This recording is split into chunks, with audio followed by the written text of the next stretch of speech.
Just gotta acknowledge something before I start. This is the first time I ever played at the Comedy Store. I'm here at the main room. This is... I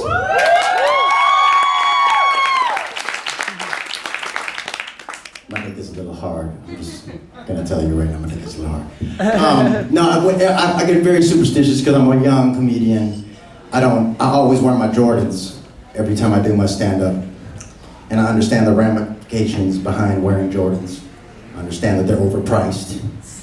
I understand that they're made in China by little kids. I understand all that. But there's very seldom in life that I have found a sneaker that makes my dick feel bigger. Now I said feel bigger. It's still small as fuck, but when I wear my Jordans, it feels bigger. It's confidence. That's what Jordans give you, confidence. And what you feel when you feel confidence, your dick feels big. Even if it's small, like mine.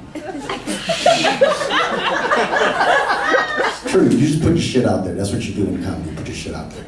I mean, I always worry about opening up with a dick joke, really, when it's real, because, I mean, it's easy. But I was listening to Eddie Murphy, Comedian, in an old school album, and he opened up with a dick joke. So I thought, he opened up with a dick joke, but his dick joke was a big dick joke, because he's a black dude. And I opened up with a small dick joke, because I'm a Filipino. It's like the yin and yang of dick jokes, you know what I'm saying? It's a balance. It's a balance of comedy, you know? It's really hard being a Filipino in Hollywood though, because, I mean, there's not really many roles for us. I was just watching the Emmys. Did any of you all catch the Emmys before you came out today? None of y'all? Okay, there was this one highlight, and I have to share it with y'all. The Master of None folks, the writers, won an Emmy for the episode of Parents, and it was all about immigration, and I literally can't watch it on Netflix without crying. Because it's just, I have Filipino parents who immigrated here, and it's just, you know, I have a lot of issues, and I'm very sensitive. And then Alan Yang, when he was accepting the award, he said, there are 17 million Asian Americans in America.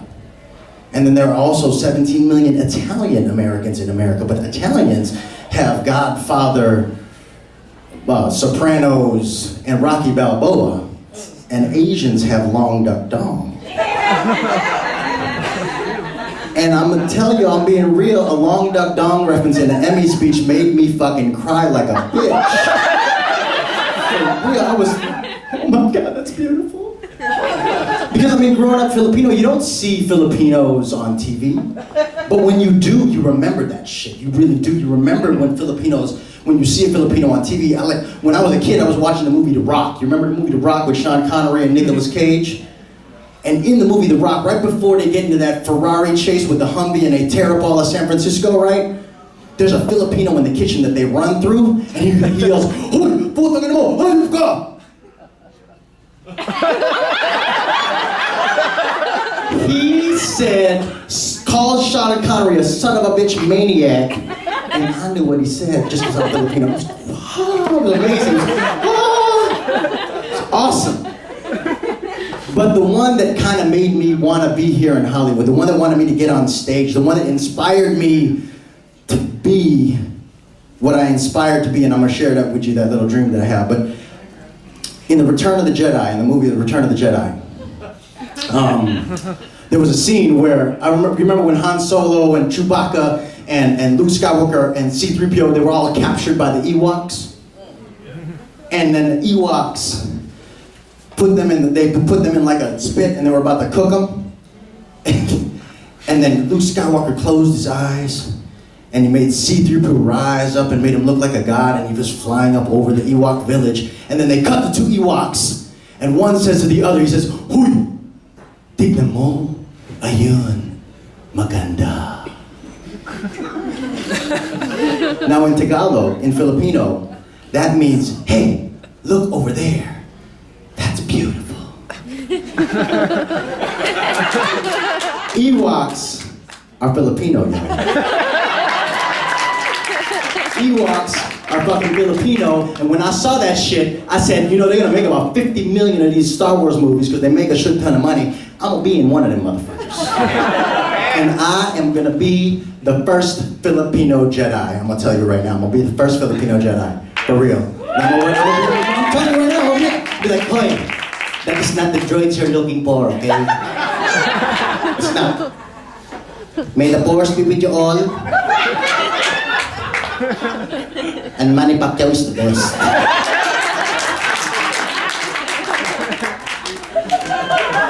Yo.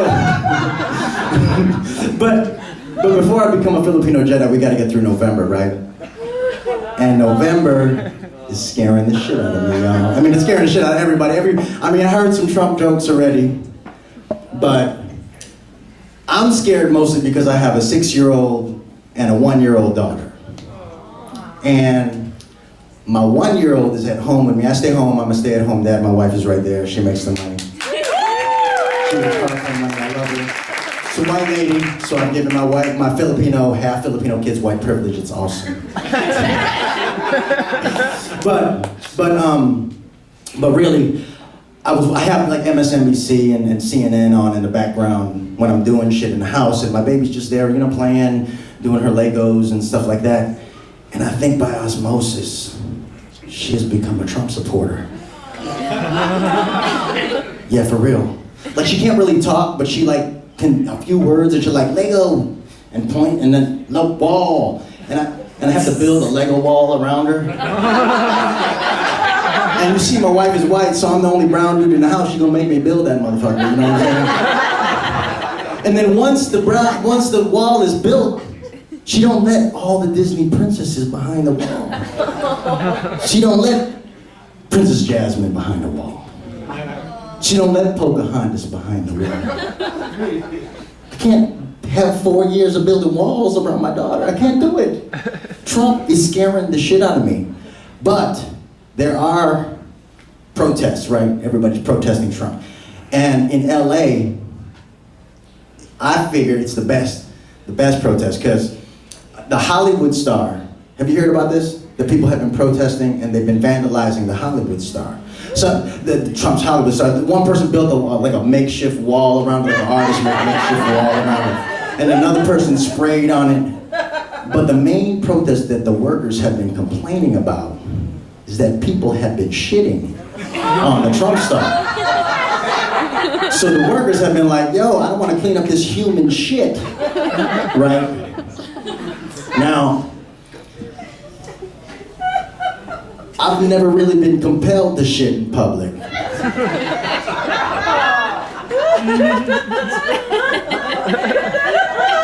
But 6801 West Hollywood Boulevard. Let's celebrate the first set at the Comedy Store, but just don't get no shit on my Jordans, all right? Thank you very much.